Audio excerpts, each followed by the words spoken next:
Current affairs with doctor GM Chaudhary YouTube channel पर आपकी मेज़बान कमल हाजिर हिदमत है। मैं मुल्की और बैनुल अक़वामी सियासत, मौशत और खारजा ताल्लुकात के साथ साथ आपकी दिलचस्पी के दूसरे मौज़ूआत भी पेश करती हूँ। मेरी कोशिश होती है कि मैं इन शोबों के जाने पहचाने लोगों से आपकी मुलाकात करवाऊँ। आज के हमारे मेहमान हैं जनाब डॉक्टर GM चौधरी। डॉक्टर साहब एक जामे शख्सियत के मालिक हैं जो जाने पहचाने सियासी, आइनी, इक़्तिसादी, मुल्की और बैनुल अक़वामी अमूर और नेशनल सिक्योरिटी के माहिर तज्ज़िया निगार हैं। वो एक माहिर वकील हैं जो आइनी, फौजदारी, दीवानी और टैक्स के मामलात पर अबूर रखते हैं। डॉक्टर साहब 30 से ज़ायद किताबों के मुसन्निफ़ हैं जो कि मुल्की और गैर मुल्की तालीमी इदारों और यूनिवर्सिटीज़ में पढ़ी और पढ़ाई जाती हैं। वफाकी निज़ाम दो तरह से तश्कील पाते हैं। एक वो वफाकी निज़ाम होते हैं जिसमें सूबे पहले से मौजूद होते हैं और वो आपस में मिलकर वफाक की तश्कील करते हैं। दूसरे तरीके में वफाक पहले से मौजूद होता है और वफाकी हुकूमत इंतज़ामी मसलहत को मद्देनज़र रख कर सूबों की तश्कील करती है। पाकिस्तान में दूसरी सूरत वफाक की तश्कील का बाइस बनी। सूबों के अंदर बहुत सी ज़िले और तहसीलें सूबों की तश्कील के वक्त ही मौजूद थी और अब इन ज़िलों और तहसीलों को मज़ीद ज़िलों और तहसीलों में तकसीम कर दिया गया है। मगर वही सियासतदान एक ज़िले की तकसीम के लिए एड़ी चोटी का ज़ोर लगाते हैं और वो सूबाई तकसीम के खिलाफ उठ खड़े होते हैं। क्या ये कौमी हिदमत है या इनकी ज़्यादती और सियासी मुफादात का तकाजा होता है? आज हम इस मौजू पर बात करेंगे। डॉक्टर साहब, आपने पाकिस्तानी आइन और सियासत को बड़े करीब से देखा है। आप ये बताएं कि इंतज़ामी नुक्ते नज़र से बड़े सूबे या छोटे सूबे होने चाहिए? देखिए जी, ये जो सूबे हैं इनका सवाल एक वफाकी निज़ाम में पैदा होता है। चूँकि जो वफाकी सिस्टम होता है उसमें दो लेयर्स होती हैं, यानी कि एक वफाकी हुकूमत होती है और दूसरी जो है वो सूबाई हुकूमतें होती हैं। तो यकीनन देखें कि अगर बहुत बड़े बड़े सूबे होंगे तो उनके इंतज़ामी मसाइल ज़्यादा होंगे। अगर बहुत छोटे सूबे होंगे तो तब भी वो फाइनेंशियली वायबल नहीं होते। तो इसलिए जो तारीख़ी तौर पर, जो मुआशी तौर पर या दूसरे हवालों से जिस चीज़ को देखा गया है वो ये है कि सूबों का एक मुनासिब साइज़ होना चाहिए ताकि वो फाइनेंशियली भी वायबल हों। क्योंकि एक सूबा जो है उसके लिए एक पूरी सूबाई मशीनरी चाहिए होती है। उसके लिए सूबा तीनों जो गवर्नमेंट के ऑर्गन्स हैं, यानी कि उसके लिए आपको कानून साज अदारा यानी कि सूबाई असम्बली भी चाहिए होती है, उसके लिए अदलिया भी चाहिए होती है और उसके लिए सूबाई हुकूमत भी चाहिए होती है। यकीनन कैबिनेट या फिर जो भी सूबाई असम्बली होती है उस पर बहुत ज़्यादा अखराजात आते हैं। तो अगर छोटा सूबा होगा यकीनन उसके पास वसाइल भी कम होंगे। तो अगर इक़्तिसादी वसाइल कम होंगे तो ऐसे सिस्टम को सरवाइव करना बहुत मुश्किल होगा। तो इसलिए एक मुनासिब हद तक होना चाहिए, लेकिन इत्तफाक से जो हमारा मुल्क है उसमें बड़ा एक अनइवन किस्म का साइज़ मौजूद है। बल्कि जो सूबाई तकसीम है वो इंतज़ामी लिहाज से नहीं की गई, वो कुछ दूसरे फैक्टर्स को मद्देनज़र रख कर की गई। डॉक्टर साहब, क्या पाकिस्तान के मौजूदा सूबों को तकसीम करना ज़रूरी है? देखिए, जहाँ तक हमारे जो सूबे हैं इनका इस वक्त बड़ा अजीब व गरीब सिस्टम है। मसला आप बलूचिस्तान को देखेंगे तो एरिया वाइज तकरीबन मुल्क का जो 43% रकबा है वो बलूचिस्तान के पास है। आबादी के लिहाज से देखेंगे तो फिर पंजाब सबसे बड़ा सूबा है जबकि उसके पास रकबा कम है। इसी तरह अगर आप सिंध को देखेंगे तो उसके पास रकबा भी है, लेकिन उसका कराची और हैदराबाद दो ऐसे शहर हैं कि जहाँ पर बहुत ज़्यादा पॉपुलेशन कंसंट्रेट हो गई। जबकि उसके बरक्स जो खैबर पख्तूनख्वा है, चूँकि वो पहाड़ी इलाका है, वहाँ पर ज़राअत बहुत कम है। तो अगर उसको हम उसकी इकनॉमिक सस्टेनेबिलिटी के हवाले से देखें तो उसके अपने मसाइल हैं।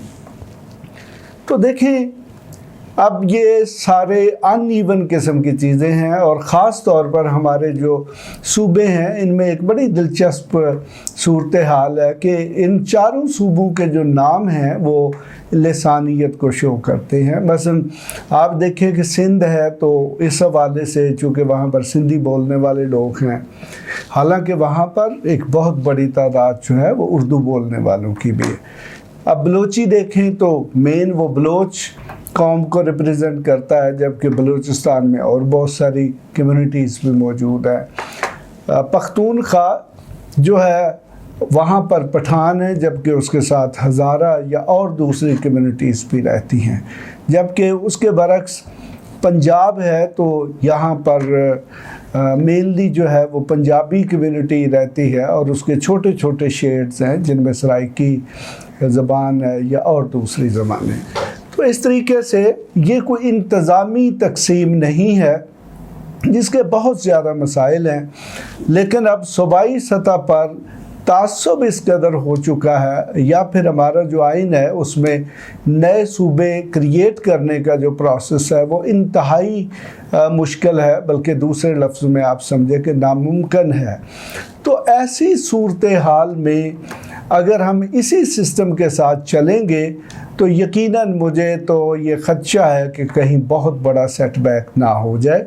तो इस तरह पहले नंबर पर ये तो जो सूबों की लसानी तकसीम है ये ख़त्म होनी चाहिए और उसकी जगह पर इंतज़ामी बुनियादों पर तकसीम होनी चाहिए और सूबों को रीडिस्ट्रीब्यूट भी होना चाहिए। जैसा कि आपने ख़ुद कहा कि देखें कि हमारे जो सियासतदान हैं वो ये चाहते हैं कि उनके हर तहसील जो है वो ज़िला बन जाए और हर जो टाउन है वो तहसील बन जाए, लेकिन जब सूबाई सतह पर बात आती है तो फिर वही सियासतदान चाहते हैं कि उनके सूबे को हाथ ना लगाया जाए। ये एक इंतहाई गलत और गैर सियासी रवैया है और ये तासुब पर मबनी है। अगर इसको एड्रेस ना किया गया तो मैं कम अज़ कम पाकिस्तान की फेडरेशन जो है उसको अगले 50 साल इकट्ठे नहीं देख रहा। तो ऐसी सूरत हाल का हल क्या है? ऐसी सूरत हाल का हल ये है कि एक कमीशन बनाया जाए जो कि ब्रॉड बेस्ड कमीशन हो, जिसमें एक्सपर्ट्स भी हों, जिसमें पॉलिटिशियंस भी हों, जिसमें इंतज़ामिया के लोग भी हों और वो बैठ के देखें कि ये जो हमारे एग्जिस्टिंग सूबे हैं इनकी किस तरीके से तकसीम होनी चाहिए। तो मेरा जो अगर मैं आपको सिंपल सा व्यू दे दूं तो मेरा ये व्यू है कि सिंध को कम से कम 3 सूबों में तकसीम होना चाहिए, इसी तरह पंजाब को भी 3 सूबों में तकसीम करना चाहिए, बलूचिस्तान के भी कम से कम 3 सूबे होने चाहिए, जबकि खैबर पख्तूनख्वा जो है उसके कम से कम 2 सूबे होने चाहिए।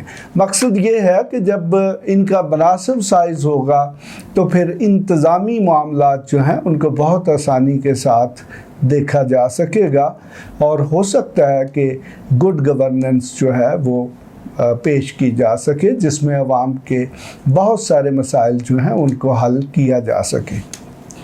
डॉक्टर साहब, क्या पाकिस्तान के मौजूदा सूबों की तकसीम इंतज़ामी है या लसानी? जैसा मैं आपको पहले बता चुका हूँ कि अगर हम सूबों के नामों को देखें तो फिर तो यकीनन ये लसानी है। ये कौमें हैं, इन कौमों की यही ज़बानें हैं। मसलन पंजाब में पंजाबी बोलने वाले लोग हैं तो इसको पंजाब कह दिया गया, या इसकी और भी वजह तस्मिया है। सिंध में सिंध दरियाए सिंध की वजह से जो लोग हैं वो सिंधी बोलते हैं उस इलाके में, इसलिए उसको सिंध कह दिया। बलूचिस्तान में भी लैंग्वेज बेस्ड भी एस्पेक्ट है और इसी तरह खैबर पख्तूनख्वा में भी। तो मकसद ये है कि सूबों की जो तकसीम है, जिस तरह ज़िलों और तहसीलों की तकसीम इंतज़ामी बुनियादों पर की जाती है, इसी तरह सूबों की जो तकसीम है वो भी इंतज़ामी बुनियादों पर होनी चाहिए, ना कि लसानी या सियासी बुनियादों पर। डॉक्टर साहब, एक वफाक में सूबों की तकसीम इंतज़ामी बुनियादी पर होनी चाहिए या लसानी बुनियादों पर, आपकी क्या राय है? देखिए, मेरा जो ज़ाती पॉइंट ऑफ व्यू है मैं पहले उसको थोड़ा सा एक्सप्लेन कर भी चुका हूँ कि कतई तौर पर लसानी बुनियादों पर या किसी सियासी तासब के बुनियादों पर सूबों की तकसीम नहीं होनी चाहिए। ये मुकम्मल तौर पर इंतज़ामी बुनियादों पर होनी चाहिए। ये जो फेडरेशन है उसे ये देखना चाहिए कि किस इलाके में नया सूबा बनना चाहिए और कितने बड़े इलाके के लिए वो इकनॉमिकली, फाइनेंशियली या सियासी तौर पर वायबल होगा। यानी कि इसको लसानी या फिर कौमी या फिर सियासी मसला नहीं होना चाहिए, ये मुकम्मल तौर पर एक इंतज़ामी मसला होना चाहिए।